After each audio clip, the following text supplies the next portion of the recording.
Pozdravljeni v podkastu, moje ime je Gašper Lubej. Čez eno leto, najprej 15. marca, najkasneje pa 26. aprila 2026, gremo na redne parlamentarne volitve. Tako za resno delo v parlamentu ostaja še nekaj mesecev, od jeseni pa lahko pričakujemo še bolj intenzivno predvolilno kampanjo, kot jo pravzaprav opazujemo že zdaj. Na desnici opazujemo medsebojno obstreljevanje in prevlado Janeza Janše, na levici je še vedno najmočnejši Robert Golob. Zakaj je tako in v kakšno Slovenijo se bomo prebudili prihodnje leto, debatiramo s političnima analitikoma Luko Lisekom Gabrielčičem in Miho Kovačem. Pozdravljena, dobrodošla. Lep dan, pozdravljeni. Dober dan.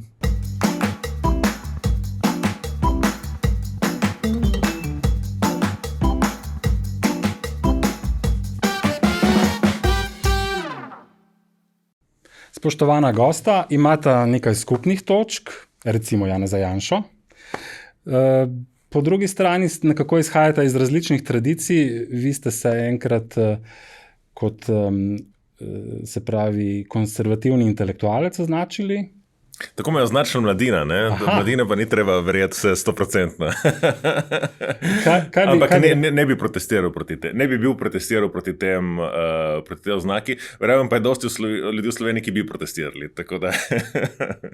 Dobro, vi ste bili odgovorni urednik Mladine. V 80-ih letih ste pa se motim, če rečem, da ste liberalec?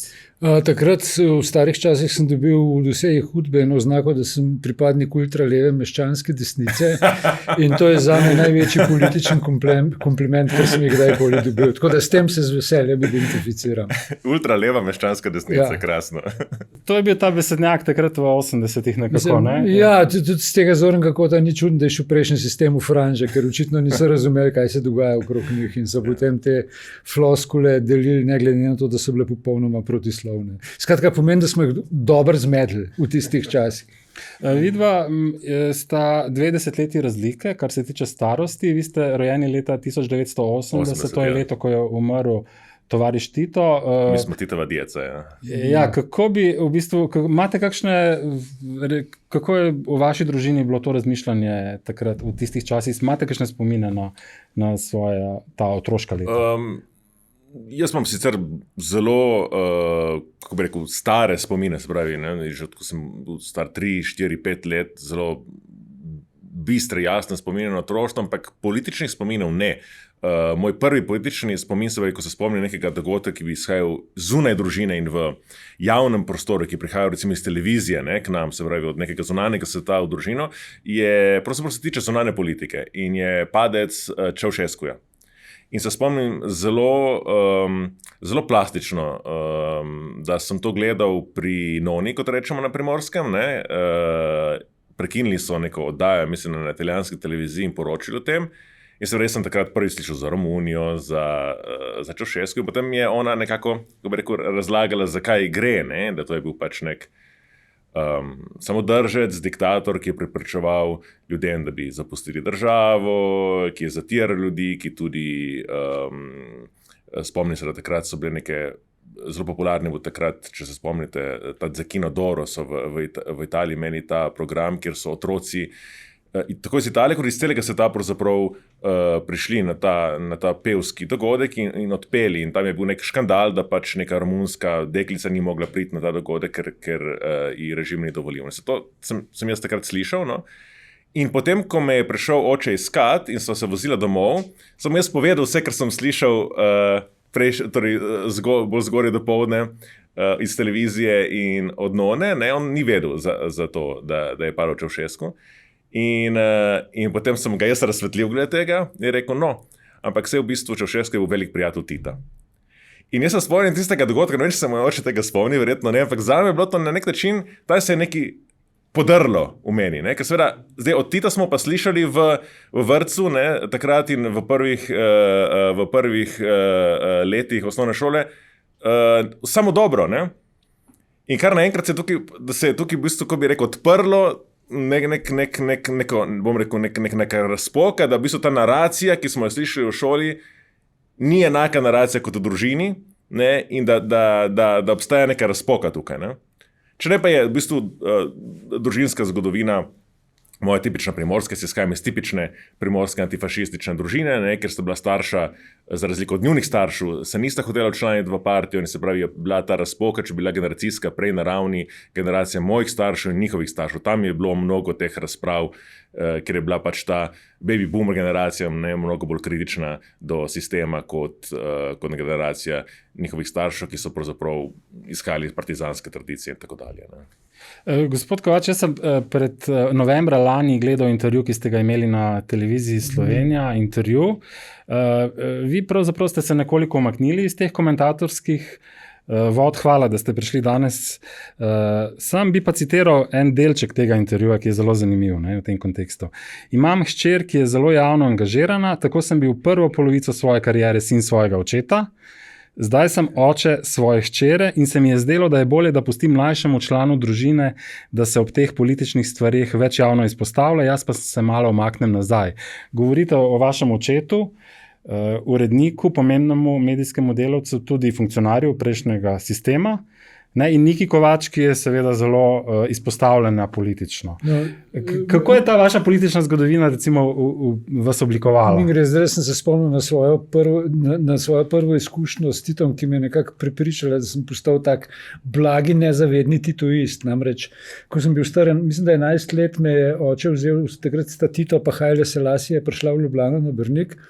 In je oče rekel, pejď z mano, jaz bom tem poročil, tebe bomo imamo enega prijatelja na policiji, te bomo skrili za en fikus, pa boš gledal, kako bosta Tito pa Haile Selassie prišla. In zame je bilo to blazno zanimivo. Ampak tisto, kar se je pa pol zgodilo, je bilo pa to, da prva stvar, ki me je razočarala, je bilo to, da jaz sem mislil, da je Tito tako nek velik, pomemben mož, ampak je potem prišel en majhen debel možiček. In tisto, kar me je pa do konca razorožilo, je bilo pa to, da so se mu skozi hlače v uniforme, skozi svilene hlače v uniforme videle spodne hlače, skozi take dokolenske. In tisto je bil pa zame konc. Mislim, kad človek, ki se tako obleče, je bilo pa zame kot za 11-letnika nekaj, kar je popolnoma nesprejemljivo. To je bila ta meščanska skrajna levica. Ja, to je bil meščanski del mene. In s tistim so Tito pa jaz upravlja. Ne? In to je šlo pač naprej. V mojih časih smo pač poskušali biti kritični, seveda do režima. In takrat, ko je Tito umiral, sem bil star 20 let in sem delal za Radio Študent in smo morali biti dežurni, če bo umrl. Mi nismo vedeli sicer, kakšne je korist od tega, da je Radio Študent samo 3-4 ure oddajal. In potem smo pač tam sedeli pa igrali tarok. In pa smo enkrat začeli sklepati stave, koliko časa bo še Jugoslavija trajala, polka bo Tito umrl. Da je zmagal. To se ne spomnim čistočen. Spomnim se, bila pa to taka zelo zabavna zasedba. Istok Saksida, ki že dolg časa mrtev, Ervin Hladnik Milharčič, Jozef Ugrinc in tako naprej. Ampak mislim, da tisti, ki je dal najnižjo oceno življenjskega roka Jugoslavije, je rekel 15 let. Jugoslavija pa trajala pol še 10 let. Ne. Tako da mi v bistvu, noben si ni predstavljal, kako divje se bo obrnil svet okrog. Ne. In jaz si pač štejem v čast in zadovoljstvo, da sem lahko pri tem nekako sodeloval. Ne. Ampak je pa res, da sem imel potem ves čas težave zaradi svojega očeta. Po eni strani zaradi tega, ker je imel on težave zaradi mene. Ampak to je bil že navajen, zato ker je njegove politične težave z družino so se začele, ker je bila stara mama v domu starejših občanov in je tam neko peticijo organizirala, zato da bi imeli maše in imel poloče blazne težave, ampak se je postavil za svojo mamo in to se mi je zdelo zelo fajn. No, ampak kakorkoli, jaz sem bil školskega sin, midva sva imela doma zelo dolge debate. Na njega so to me pač kasneje priznal, da so zelo pritiskali v službi, ampak nekako se ni pustil. Ne. Je rekel, da malo ne dela po svoje, kar hoče. In z tega so prišle pač neke interpretacije, da vse, kar jaz rečem, je dogovorjeno z očetom, čeprav seveda to zelo ni bilo res. Tudi nobenih privilegijev nismo imeli, zaradi tega moj privilegij bil kvečen to, da sem imel zelo bogatega starega očeta do leta 1941 in smo potem pač neke stvari dobili nazaj in nam je bilo zato lažje. Hčero se je pa pol začelo dogajati podobno. Ne? Najprej imela ona težave zaradi mene, pol sem pa naenkrat jih začel poslušati, da tisto, kar jaz javno rečem zato, da hči branim ali pa da govorim v njeno korist. In potem sem se enostavno odločil, da naj ona nima takih težav, kot jih imam jaz, ker sem jih skozi poslušal zaradi očeta in naj pač živi po svoje. Drug razlog, zakaj sem se malo umaknil iz teh komentatorskih vod, je bilo pa to, da je bila slovenska politika nekaj časa neizmerno dolgočasna. Mislim, vse je bilo predvidljivo. Predvidljivo je bilo to, kaj bo počel Janša, da bo pač prišel na oblast in bo potem naredil kup neumnosti, zaradi česar bo ziritiral levico in sredino tako, da se bo pojavil nek nov obraz, ki bo nesposoben vladati in potem bo spet prišel na oblast Janša. Skratka, grozodejstven dolg čas in s komentiranjem tega nekako nisem imel veselja. No? Sem se nekako izpraznil v tem. Zdaj pa stvari spet zanimive in zabavne ratajo. Ratujejo ne zaradi Slovenije, ampak zaradi gospoda, ki ima ženo iz Sevnice. V Sloveniji več ali manj stvari ostajajo podobne,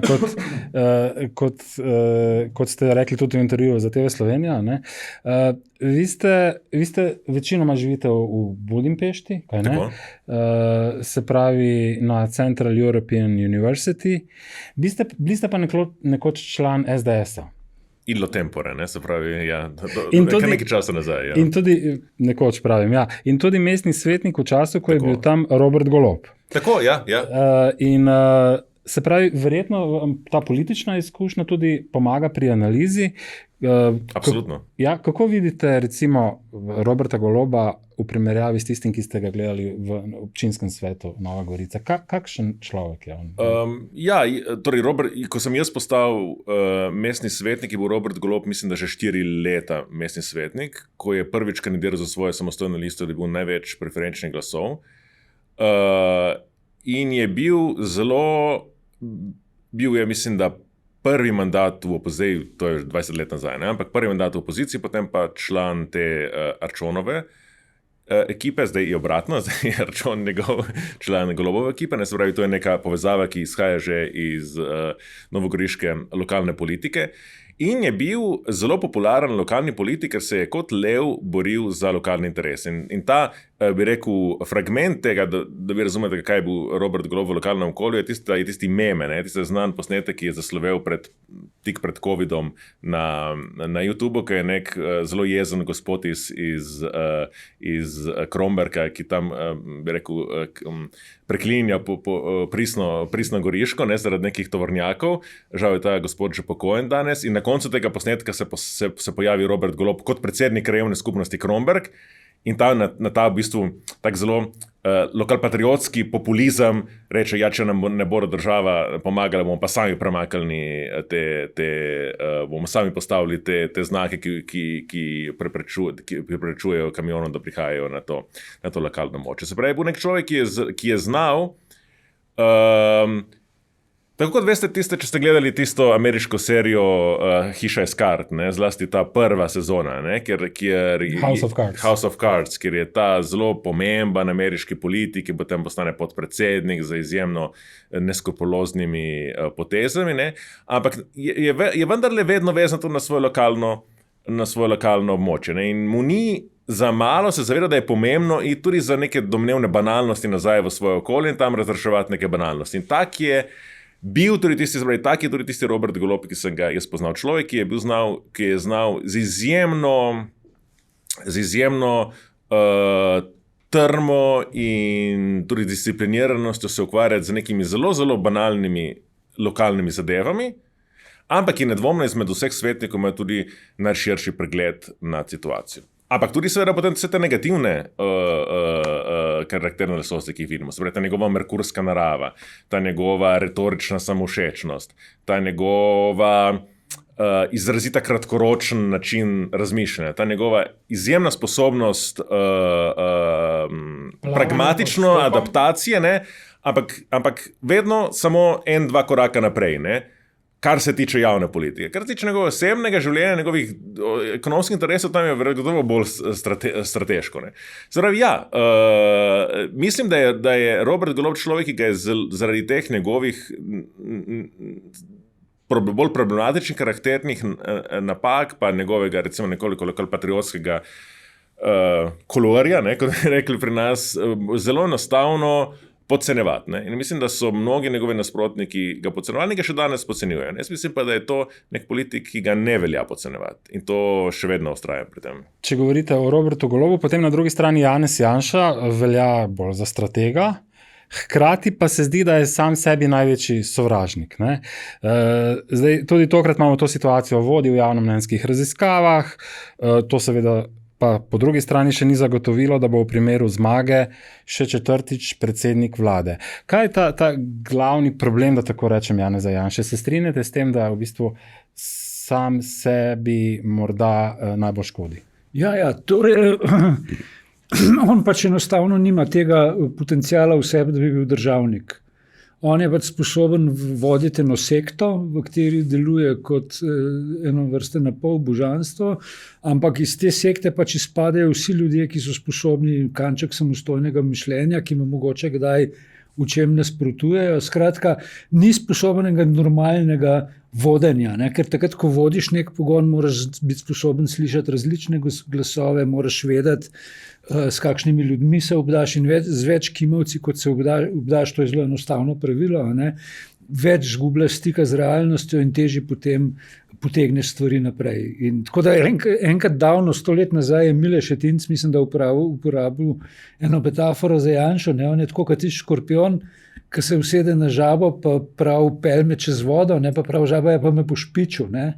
Pa prav škorpion, ne, se nisem nor, se bom tudi jaz utonil, ne? In polka prijete na sredo, potokajo pič, ne?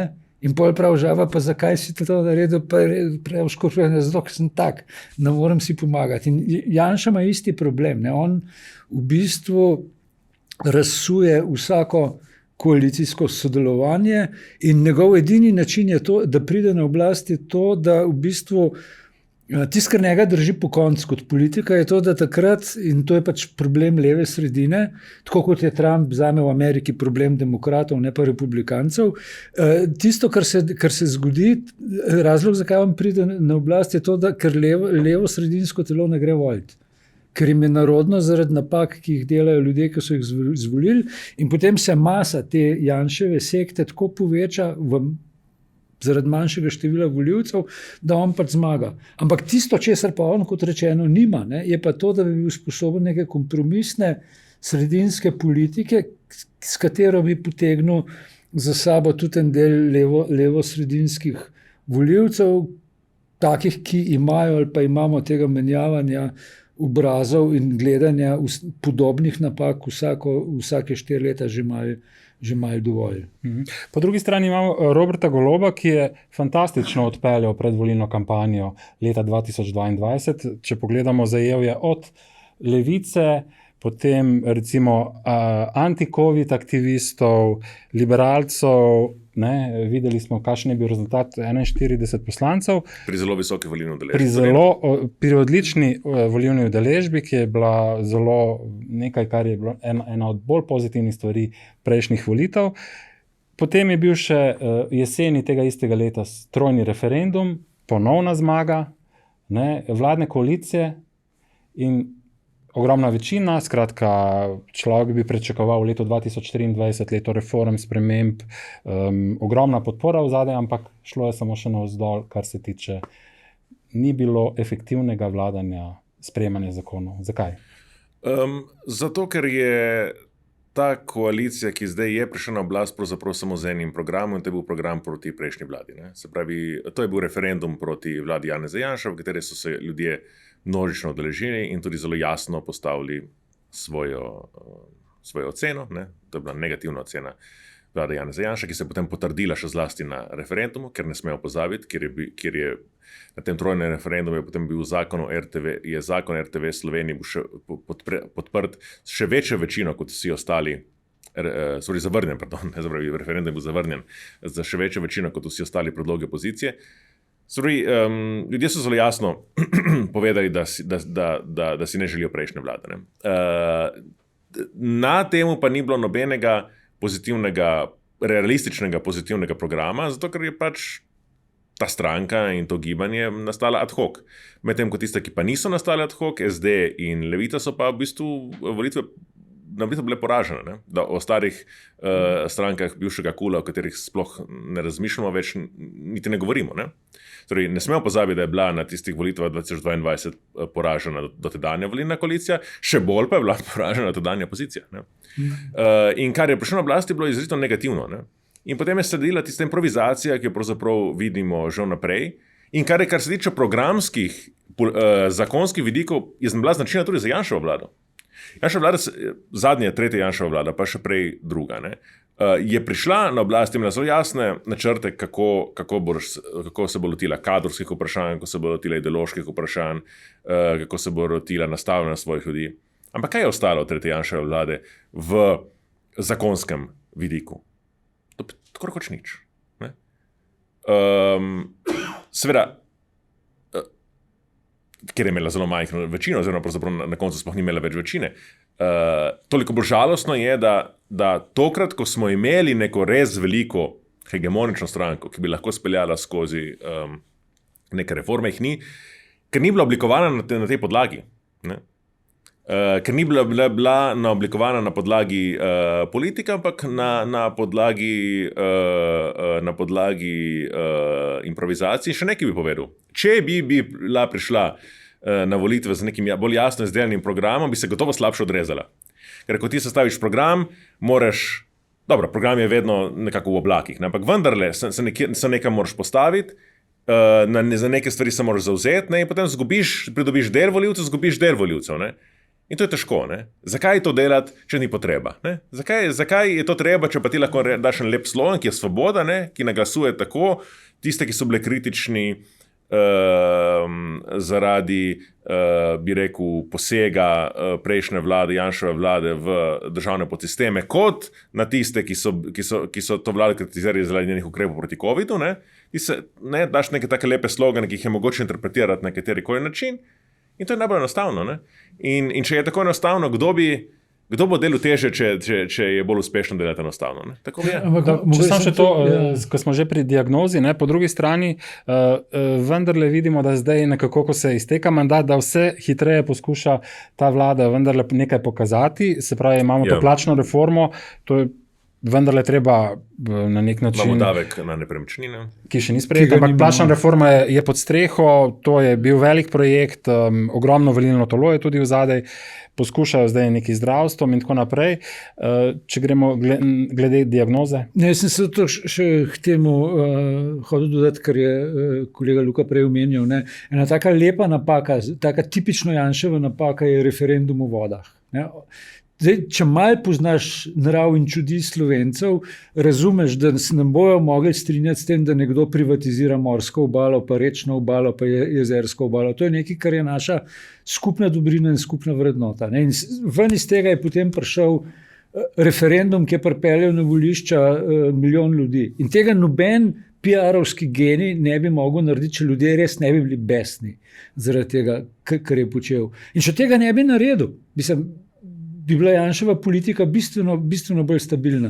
Zdaj je ena taka napaka, za katero pa jaz mislim, da je sedanja koalicija ne bo znala izkoristiti, je ta nesrečni referendum o kulturniških pokojninah. 66 ljudi dobiva te pokojnine.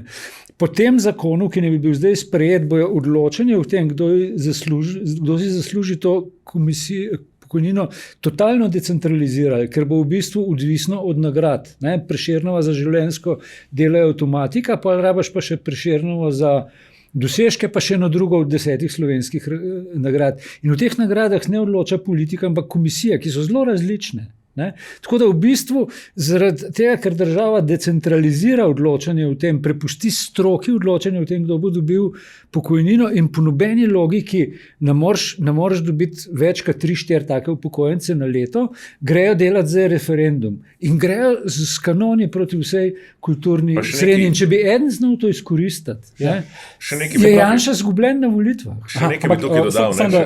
Sem tole, ampak ta referendum bo zopet en test, predvolilni test, v bistvu kako se lotevajo različni akterji politike, in zna biti, da bo tudi ta referendum vplival potem na volitve, ki jih bomo imeli, ali ne? Ja, to je, mislim, to pač, tak je naš ustavni stroj zaradi tega inštituta referenduma. Ne? Se pravi, da ni dovolj, da ima neka koalicija široko podporo v parlamentu, je dovolj, da vlada. Ne? In glede tega ima naša ustava, tako kot španska, recimo nemška, to so tiste, ki se zgledujejo po nemški ustavi, zelo močne varovalke. Težko je zamenjati vlado, ni enostavno, kot smo videli v prejšnjem mandatu. Ne?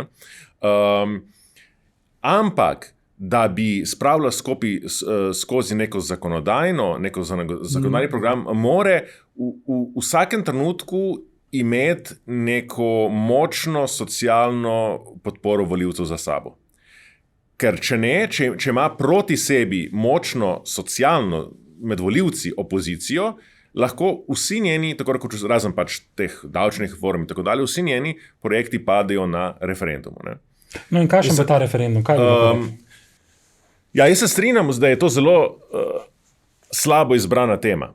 Iz teh razlogov, ki so bili omenjeni, poleg tega ne smemo pozabiti, recimo, mislim, da Komisija za Prešernove nagrade je tipičen tak primer, kjer je, kot se reče, dokaj uravnoteženo. Ne? Se pravi, so nekatera obdobja, ki je bolj progresivna, bolj levičarska, so nekatera obdobja, in smo imeli celo vrsto nedavno, kjer so bile komisije bolj konservativno naravnane, ne resničarske, ne?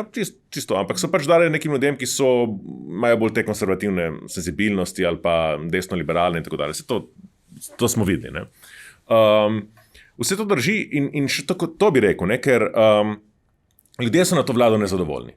Mnogi ljudje so na to vlado jezni. Mnogi ljudje, ki so volili Gibanje Svobodna, so na to vlado jezni in to se jasno vidi, kako podpora padla, se je dokaj stabilizirala podpora Gibanju Svobode, istočasno se nabira brbotajoči bazen neopredeljenih, ki so drugačno neopredeljeni kot v prejšnjih letih, ki so neopredeljeni, ki so že šli na volitve, ki so že šli na referendume, ki so že šli na mogoče 4 referendume, ki so že šli na lokalne volitve. Vse te volitve so imele visoko volilno udeležbo. Se pravi, gre za neko volilno telo, ki se da mnogo hitreje aktivizirati kot neko volilno telo, ki je bilo pred tem 10 let neaktivno. Ne? Se pravi, to je nek velik potencial. In zdaj, kako ti skušaš ta potencial nekako ga mobilizirati za svoj politični projekt, za taken referendum. Izmed vseh tem, kar si jaz lahko zamislim, kaj je naredila ta vlada, mislim, da ljudi najmanj škandalizira in najmanj zanima to. No, in to pomeni, da dejansko tudi slovenska realno obstoječa desnica, ne, ki je organizirana okrog hegemonije SDS-a, iz hegemonije, katere se ne NSI ne zna izviti in zdaj tudi po svoje lastni neumnosti in nesreči tudi Anže Logar ne prestano diktirate teme, ki so izrazito kulturnobojne narave. In s tem referendumom Janša zelo jasno pove, mi če bomo prišli na oblast, ne bomo teh stvari, ki vas zanima, rešili. Ne, šli se bomo kulturni boj in bomo te teme, ki so postranske teme,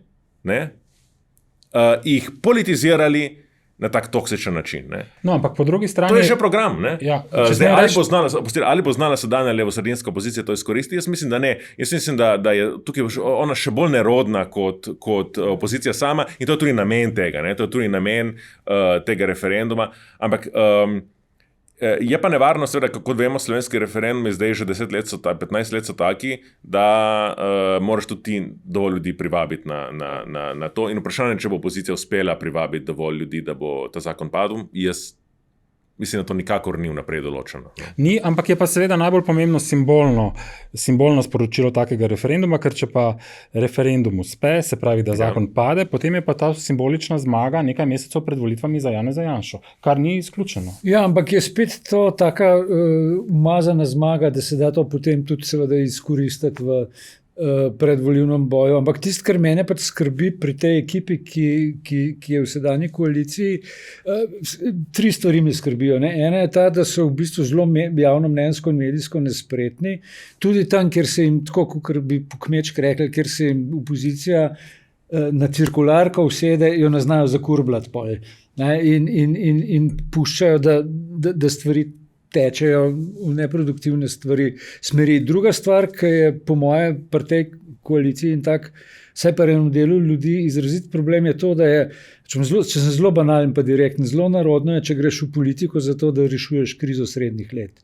Ker potem ne razmišljaš racionalno in potem delaš razne javnomnenjske napake. To pojavljanje recimo Tine Gaber z Robertom Golobom, jaz verjamem, da je kup ljudi odbili in jih naredili zelo zadržane do njegove politike. Tudi Turška Klakočar Zupančič se najbolj ne znajde. Zato, da si v politiki moraš obvladati samega sebe. Moraš biti skozi miren in ne smeš svojih osebnih frustracij reševati tako, da jih javno kažeš. In tega pri nas politiki ne znajo. Ne?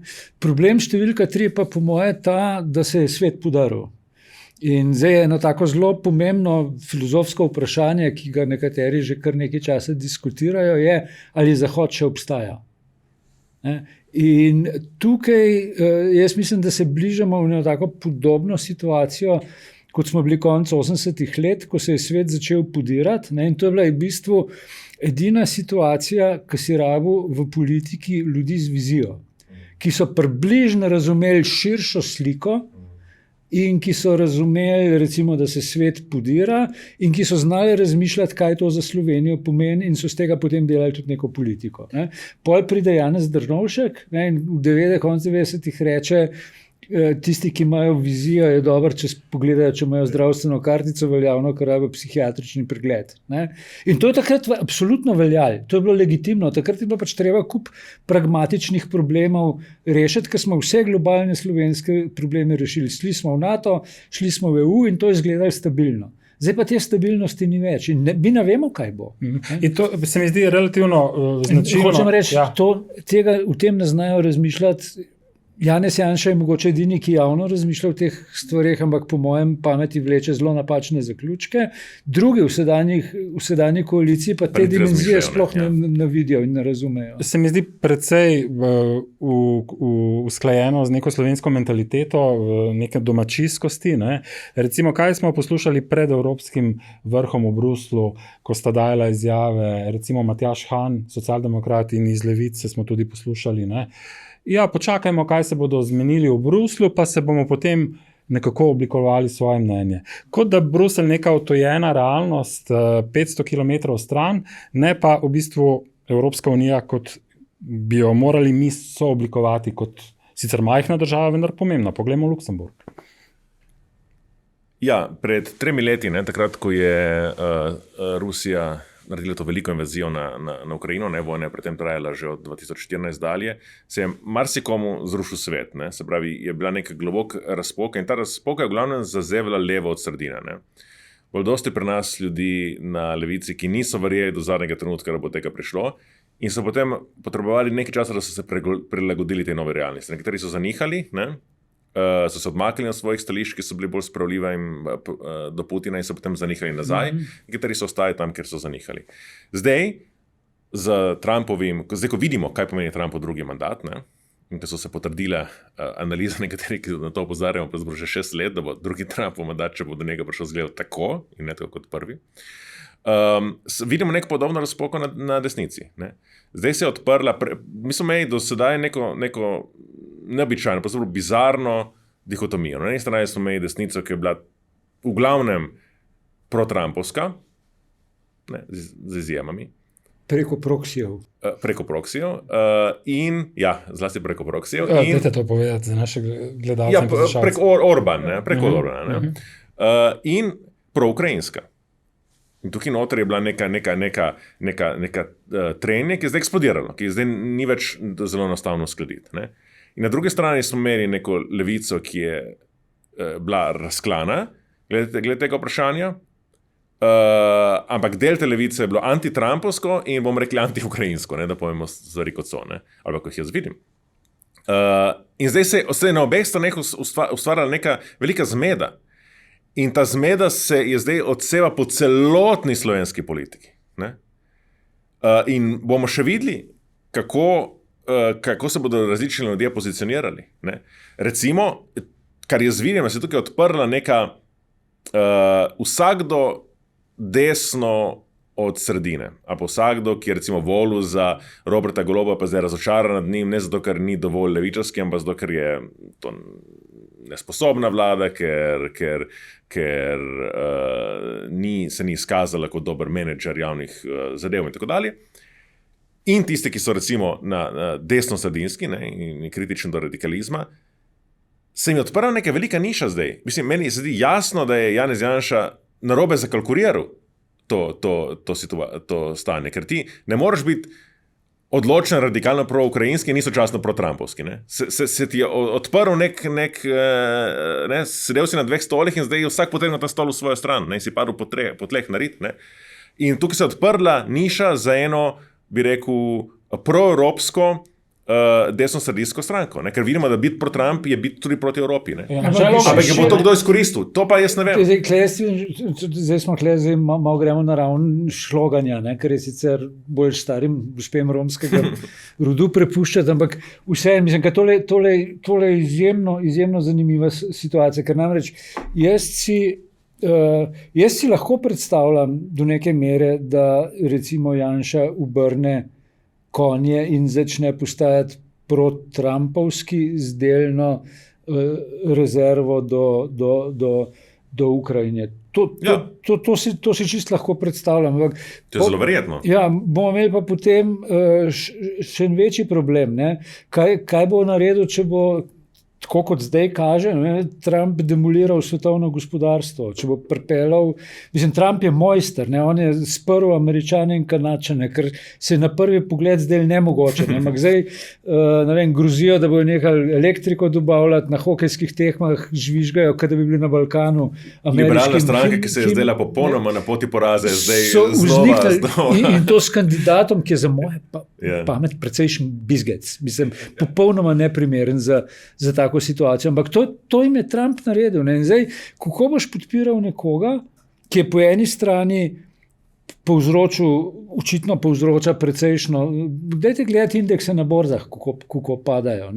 In to je problem. Še dodaten problem je pa seveda ta, da bi mi po moje, tisto, kar bi mi v Sloveniji mogli razumeti, je to, da smo se mi osamosvojili tudi zato, ali pa predvsem zato lahko, razen zaradi seveda svoje odločitve, ampak zato, ker je bila takrat ustrezna konstelacija sil v Evropi. In ta ustrezna konstelacija sil za nas je Evropska unija. Skratka, zveza držav, ki so enakovredne, ne glede na to, ali je v tej državi 20 milijonov ljudi ali 2 milijona ljudi. In če se ta zveza razsuje, smo mi v težavah. In tega bi se mogli zavedati. Zveza držav, ki deluje samostojno, in tudi to, zaradi česar smo pravzaprav en izmed razlogov, zakaj smo vstopili v Jugoslavijo, zakaj je potem ostajali v Jugoslaviji. To je zato, ker mi nimamo notranjega trga, recimo. Mi smo premajhni, mi smo izrazito izvozno usmerjena ekonomija, ki brez nekega širšega okvira enostavno preprosto bi shirali. To, kot so shirali poskusi malih nacionalnih držav v izolacionističnih časih med obema vojnama. Osamosvojitev Slovenije je bila mogoča ravno zaradi tega, ker mi smo lahko izstopili iz Jugoslavije v neko mnogo boljšo zvezo držav, ki je v bistvu omogočila in podpirala tudi tranzicijo v demokracijo, izgradnjo mukotrpno in tako dalje, ampak vendarle neke pravne države, neke pravne varnosti, človekovih pravic, pluralizma. In se pravi, za tako državo kot je Slovenija je razpad Evropske unije, ki je danes zelo realna možnost, zelo nevarna.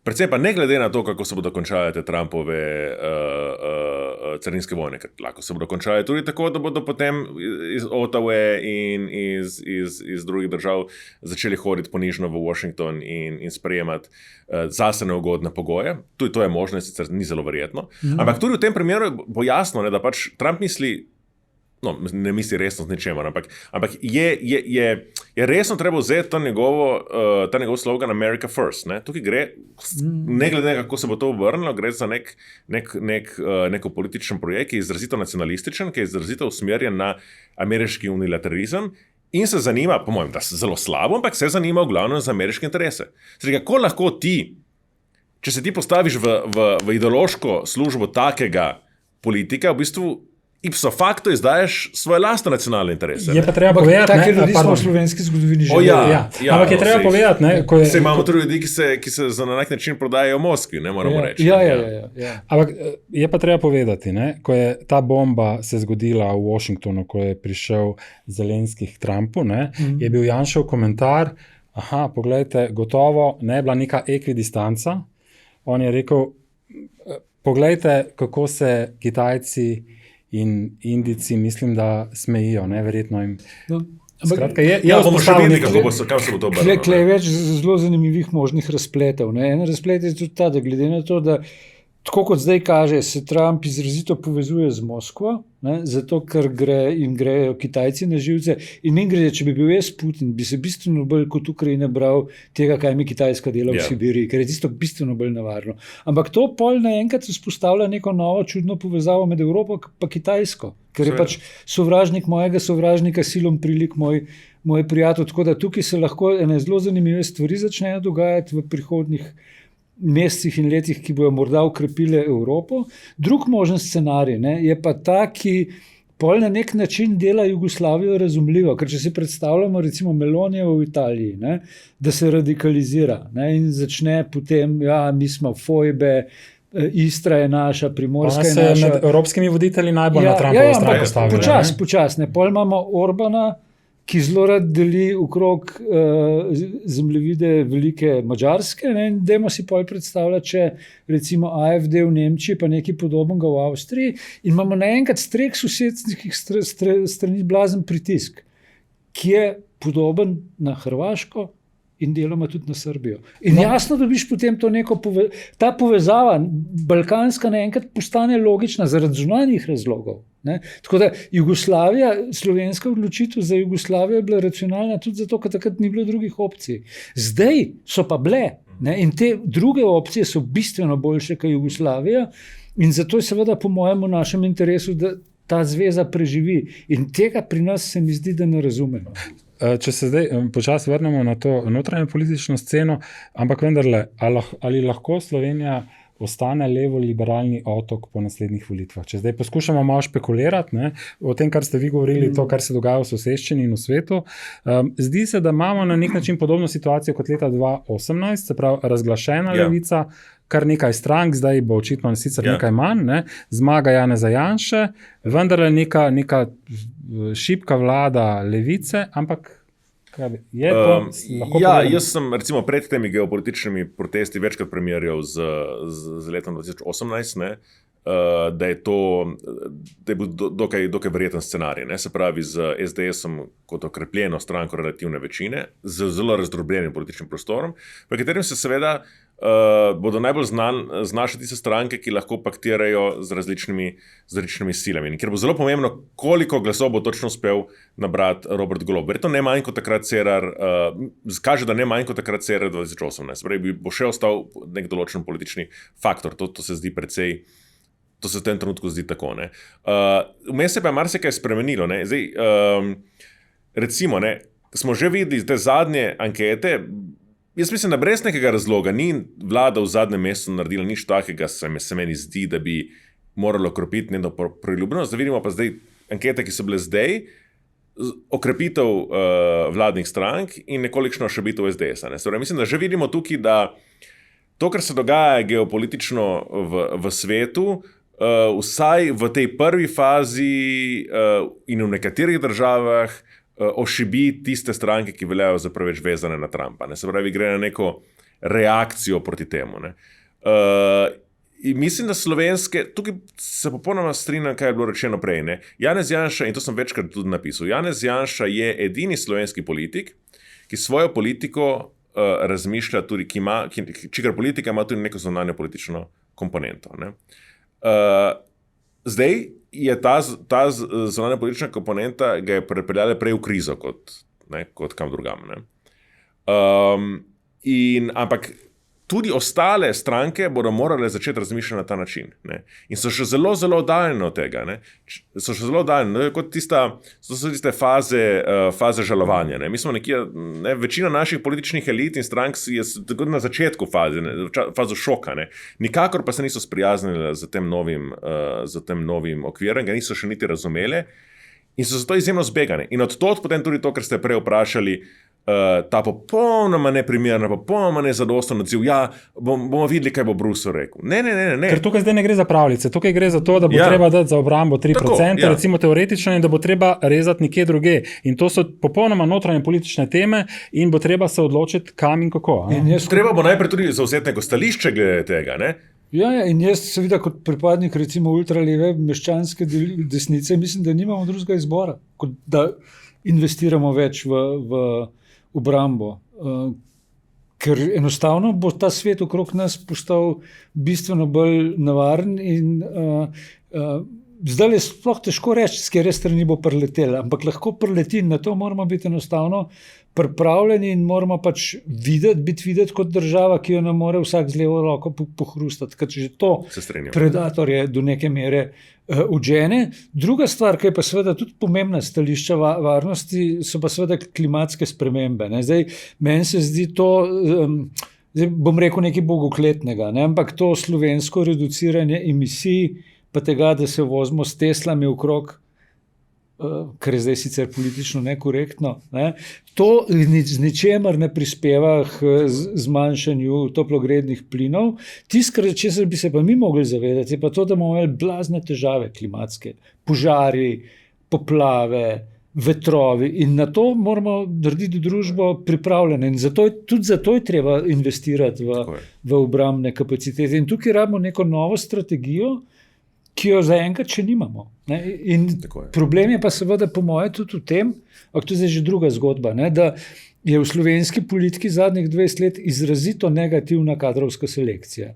Ljudje, ki imajo neke resne ambicije, grejo v druge poklice. Bežijo od politike. Ja, ker si pač zelo hiter umazan in tudi zelo banalen poklic. Tako da, če imaš neko resno ambicijo v življenju, delaš, ne vem, v gospodarstvu, v akademski sferi, tudi celo v javni upravi, ampak politika je pa, poglejte strukturo parlamenta po izobrazbi, pa jo primerjate s tistimi parlamenti v 90-ih letih. To so ljudje, ki niso sposobni prav zelo analitično misliti. In to nas zdaj tepe in to se mora spremeniti. Pomembna tema. Smem tukaj še nekaj dodati, ker se mi je zelo pomembno.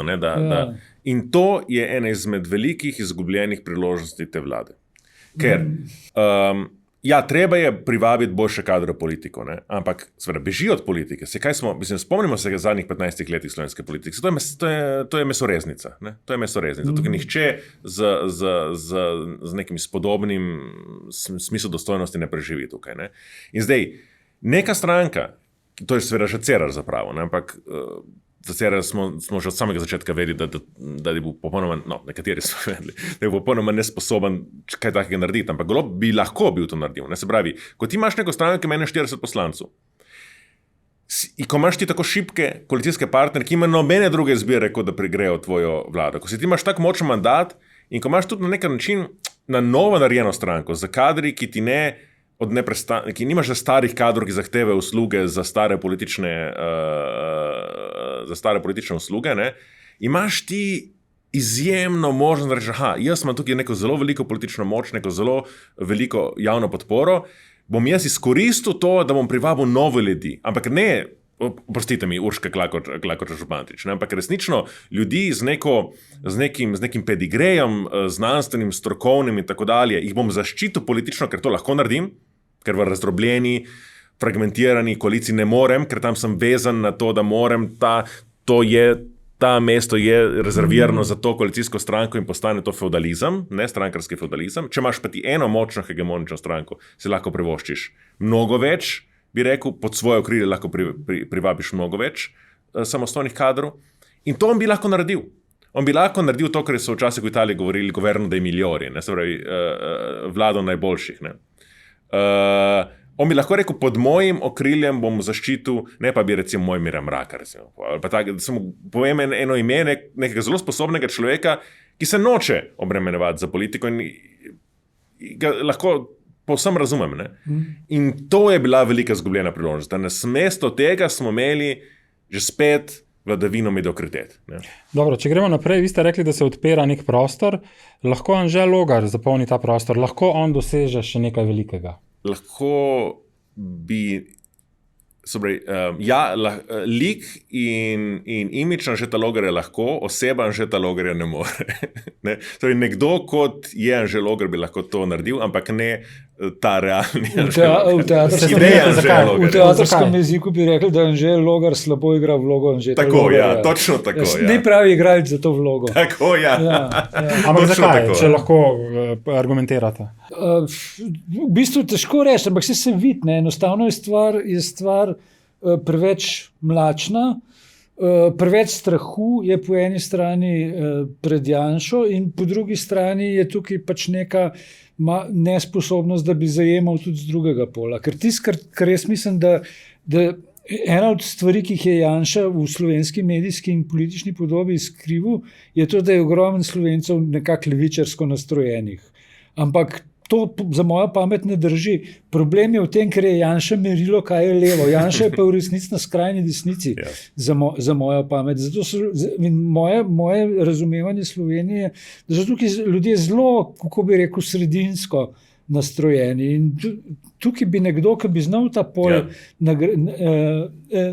nagovoriti in ki bi recimo, kako bi rekel, liberalno znal povezati recimo liberalno misleče katolike in neverujoče v nek skupen blok, bi po moje dobil 50-60% lahko na volitvah. Ampak tega politika v Sloveniji nimamo. To se je pokazalo.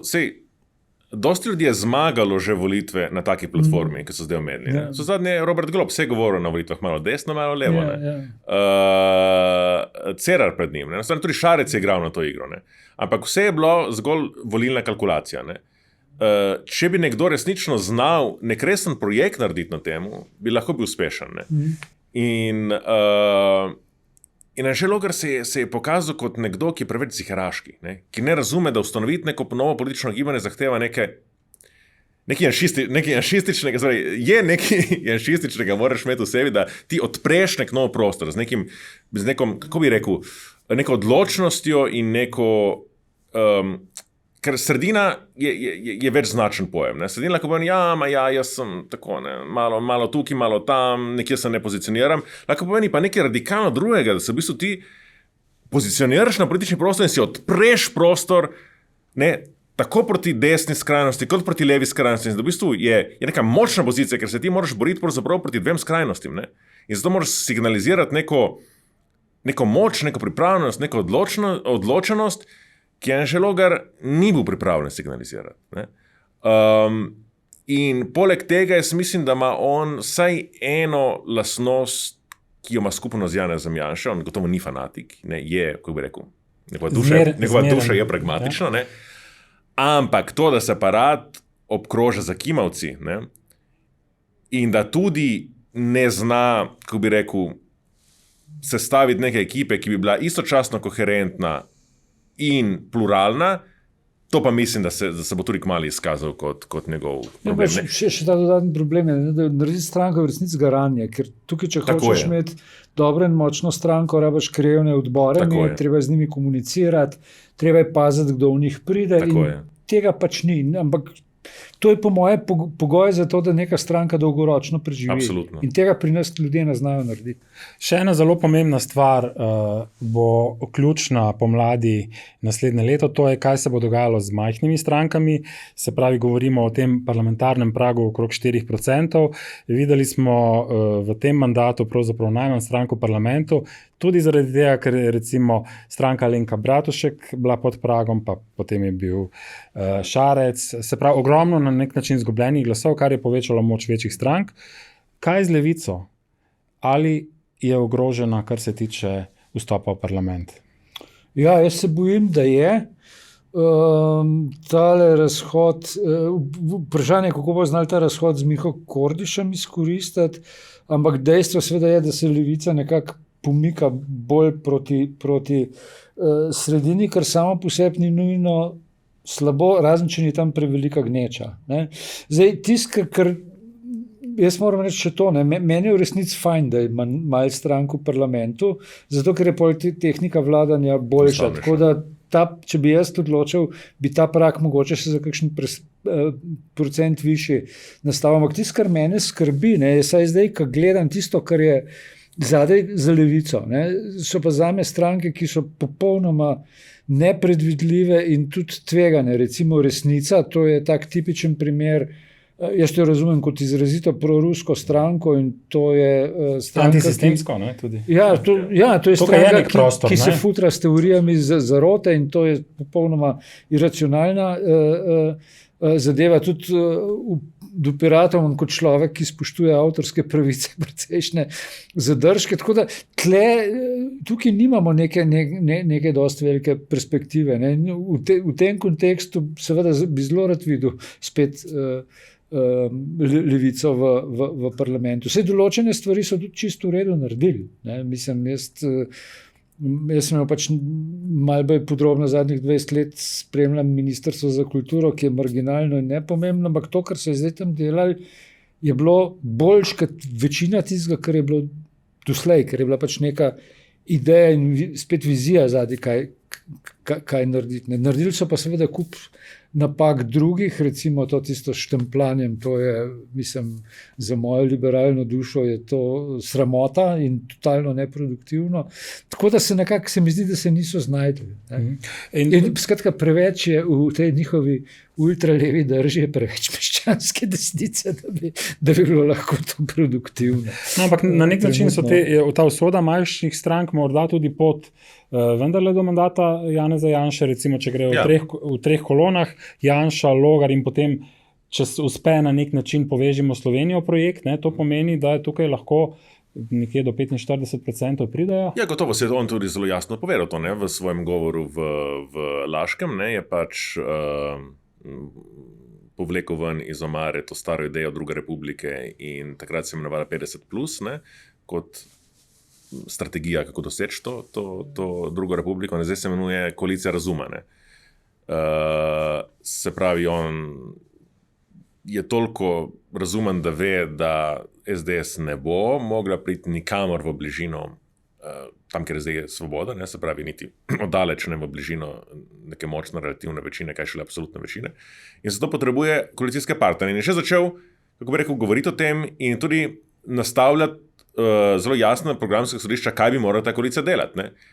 Ampak s tem je škodoval svojim lastnim koalicijskim partnerjem, zato ker on je bil zdaj tisti, on je za svojimi izjavami in za svojimi napovedmi, je treba spremeniti ustavni red, da je pač treba trumpizirati Slovenijo, ne? Urbanizirati Slovenijo, ne? Se lahko pojemo, kot hočemo. Postavil že program, kaj bi ta njegova koalicija, ki bi on ali pa njegova stranka vodila, mogla početi. In s tem je temo, ki je toksična tema za slovensko desnico, ali z Janšo ali ne z Janšo, on sam postavil na mizo. Ne? Yeah. Novi Sloveniji, Anžetu Logaru bi dosti bolj ustrezalo.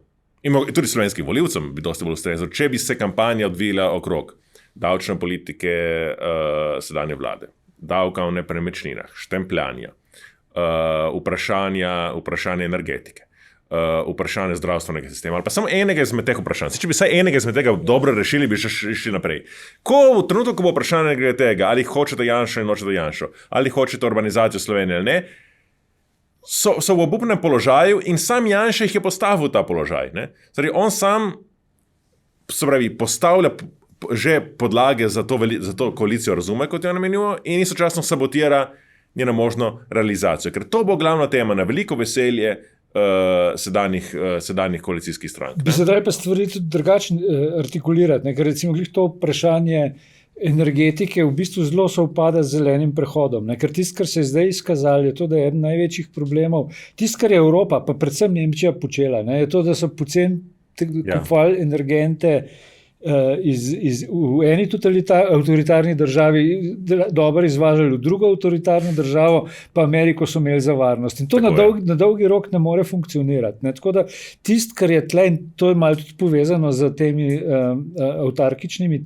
težnami, ne? Ampak tisto, kar je zdaj zelo pomembno, je to, da ta odvisnost od tujih energetskih virov postaja zelo boleča. In zato bi seveda nekdo, ki bi imel neko vizijo v Sloveniji, bi sigurno gradil en velik del politike tudi na tem, da naredi Slovenijo čim bolj energetsko avtonomno, kar pomeni, da rabimo jedrske elektrarne, da rabimo sončno energijo, da rabimo biomaso in tako naprej. In z tega se da, če to skombiniramo z nekimi varnostnimi vprašanji, se da zelo koherentno politiko narediti, česar Janša ne zna. Zato, ker se zmeri zaplete v nek kulturni boj, kjer je pa tudi zelo ranljiv. Ranljiv je pa zelo seveda zaradi svoje navezave na Orbana, ki je v bistvu človek, ki skuša razbijati Evropsko unijo in je s tem v bistvu počne nekaj, kar je v neposrednem nasprotju z slovenskimi življenjskimi interesi. Tako da z malo pameti bi se dali te stvari, seveda po moje pameti, odpeljati tako, da desnica ne bi imela možnosti, ampak jaz